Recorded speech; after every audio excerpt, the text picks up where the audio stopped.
Welcome back. When you are working with a specific design, Canva gives you options for you to place your content inside of a flipbook.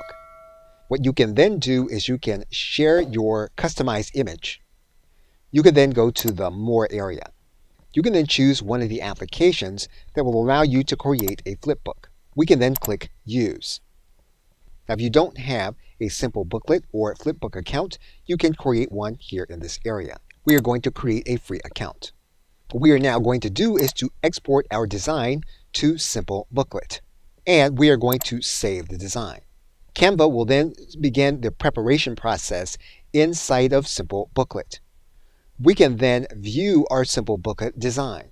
You can then choose your format. And once you choose your format, you can then click Complete. If you want to edit your Simple Booklet, you can do so, but you now have your Flipbook. And basically, what you can do now is you can share the Simple Booklet. Now, there are a minimal number of things that you can do with a Simple Booklet account when you are creating a Flipbook, and there is a free and a paid version. Okay, so with that, thanks, and I will see you in another video.